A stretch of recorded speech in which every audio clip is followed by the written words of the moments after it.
నేను జైలు పోతా బరాబరి పోతా ఈడ పోయేది వెళ్ళిపోతా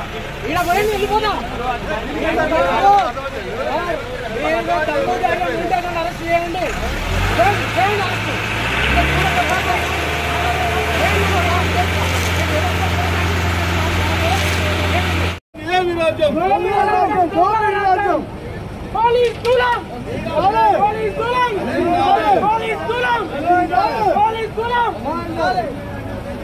ఈసర గ్రామంలో ఎంఎన్ఆర్జేసీ కింద 50 లక్షల వరకు ఈరోజు పోయడం జరుగుతుంది. ఆ పోసే వరకు నాణ్యత లేదా అని చెప్పేసి మేము అడగడం వల్ల ఈరోజు పోలీస్ పహార మధ్యలో బేలేరు ఎస్ఐ అదేవిధంగా కానిస్టేబుల్ పహార వల్ల ఈరోజు నాణ్యత లేనటువంటి క్వాలిటీ లేనటువంటి సీసీ రోడ్డును ఈరోజు పోస్తున్నామని చెప్పేసి మేము అడ్డుకుంటే మీరు వెళ్ళండి అని చెప్పేసి ఈరోజు పోలీస్ డిపార్ట్మెంట్ మమ్మల్ని నెట్టేయడం జరుగుతుంది. అదేవిధంగా మేము ఈరోజు ఒకటే విషయం చెప్తున్నాం, మేము పీసర గ్రామంలో డెవలప్మెంట్ అనేది మాకు చాలా ఇంపార్టెంట్, అభివృద్ధి అనేది మాకు చాలా ఇంపార్టెంట్. మొన్న ఇదే కాంగ్రెస్ పార్టీలో బర్గాపూర్ జరిగి ఒక రోడ్డు ఒకటి చేయాలని ఇంకోటి చేయాలని కమిషన్ దందాలతోటి ఈరోజు గొడవ పెట్టుకున్నటువంటి చరిత్ర ఈరోజు పీసర గ్రామంలో సీసీ రోడ్డు విషయంలో జరగడం జరిగింది. అయినప్పటికీ కూడా ఈరోజు మేము ఒకటే చెప్తున్నాం, సీసీ రోడ్డు మాకు ఉపయోగం, సీసీ రోడ్డు ఉండడం వల్ల మేము మంచిగా ఉపయోగపడతామని మేము అనుకుంటున్నాం. కానీ సీసీ రోడ్డు గల్లీలలో ఉండేటువంటిది ఏదైతుందో సీసీ రోడ్డుకు దానికి స్లోప్ చేస్తే వెహికల్ ముందుకు పోతాయి అనేటువంటి ఉద్దేశంతో స్లోప్ చేసి 10 ఫీట్లకు ఒకసారి పెద్ద పైప్ వేయాలని చెప్పేసి వర్షాధారం వస్తే ఆ వర్షం నీళ్లు మురికి కాలువలోకి వెళ్ళి అది ఇండ్లు డ్యామేజ్ కాకుండా ఉంటాయని చెప్పేసి మేము సంబంధితమైనటువంటి అధికారులను అడిగితే ఈరోజు ఇక్కడ అధికారులు అనేటోళ్ళు ఎవరు లేరు. ఏఈ గారు లేరు, డిఈ గారు లేరు, ఎస్సీ గారు లేరు, ఈ గారు లేరు, సూపర్వైజర్ గారు లేరు, కాంట్రాక్టర్ కూడా ఇప్పుడు ఉన్నటువంటి లేరు.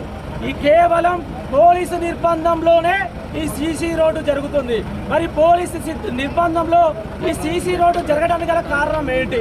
ఈ రాత్రిపూట ఎస్ఐ గారు కానిస్టేబుల్ ఈ నిర్బంధంలో సీసీ రోడ్డు పోస్తున్నారంటే ఇది నాణ్యతతో కూడుకున్న రోడ్డా లేదా నాణ్యత లేకున్నటువంటి రోడ్డా అని నేను అడుగుతున్నాను. కాబట్టి ఇది లంచాల వ్యవస్థ కాదు, ఇది దోపిడీ వ్యవస్థ కాదు, ఇది నాణ్యతతో కూడినటువంటి రోడ్డు కావాలి మా పీసర గ్రామానికి. మా పీసరని మేము అభివృద్ధి చేసుకుందాం అనుకుంటున్నాం. గౌరవ కడియం సిఆర్ గారు వాస్తవంగా 50 లక్షల రూపాయలు సీసీ రోడ్డు ఇచ్చిళ్ళు. మరి ఈ 50 లక్షల సీసీ రోడ్డు ఈరోజు గాంధీ దగ్గర నుంచి ఎస్సీ కాలనీ వరకు పోయాల్సినటువంటి అవసరం ఉన్నది. మరి గాంధీ దగ్గర నుంచి అంబేద్కర్ దాకా రోడ్డు ఆపి అంబేద్కర్ నుంచి ఇక్కడ ఉన్నటువంటి ఎస్సీ కాలనీ ముందుకు ఈ రోడ్డు వేయడానికి గల మరమ్మతు ఏంది? ఈ మరమ్మతులో ఏమన్నా కిదలాపు ఉన్నదా? దానికి తగినటువంటి ఇన్ఫర్మేషన్ కోసం మేము అధికారులను అడగడం కోసం వస్తే ఇక్కడ పంచాయతీరాజ్ సంబంధించినటువంటి ఏఈ కానీ టీఈ కానీ ఈ కానీ పీ కానీ సూపర్వైజర్ కానీ కూడా లేరు. కాబట్టి దయచేసి పంచాయతీరాజ్ అధికారులకు ఒకటే చెప్తున్నాం, మా అభివృద్ధిని మేము అడ్డుకోం, మా అభివృద్ధి ముఖ్యం, కానీ నాణ్యతతో కూడినటువంటి సీసీ రోడ్లు మా గ్రామానికి కావాలి. గాంధీ నుంచి ఎస్సీ కాలనీ మర్రి చెట్టు వరకు నామిక్లేచర్ ఈజీఎస్లో మీరు పెట్టడం జరిగింది. ఆ విధంగా మీరు రోడ్డు పోయకపోతే ఎట్టి పరిస్థితుల్లో ప్రజల చేతుల్లో ఇక్కడ కాంట్రాక్టర్లు కానీ ఇక్కడ కాంగ్రెస్ లీడర్లు కానీ తగిన మూల్యం చెల్లించక తప్పదని చెప్పేసి మేము కోరుకోవడం జరుగుతుంది.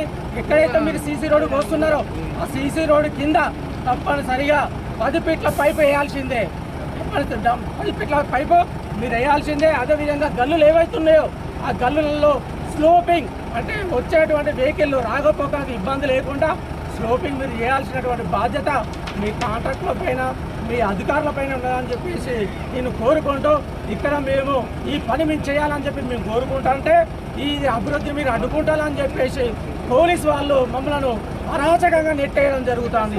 ఇది నెట్టేయడం ఎంతవరకు కరెక్ట్ అని చెప్పేసి మేము పోలీస్ డిపార్ట్మెంట్ అడుగుతున్నాం. రేపు జరగబోయేటువంటి వ్యవహారంలో ఈ ఇప్పుడు ఉన్నటువంటి మమ్మల్ని నెట్టేసి మా ఛాతి మీద నెట్టేసి ఆ పోలీసు వాళ్ళ చేతులు మాకున్నాయి, ఆ ఫోటో క్లిప్పులు ఉన్నాయి.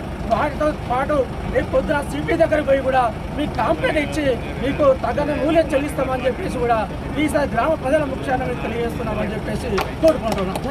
జై తెలంగాణ.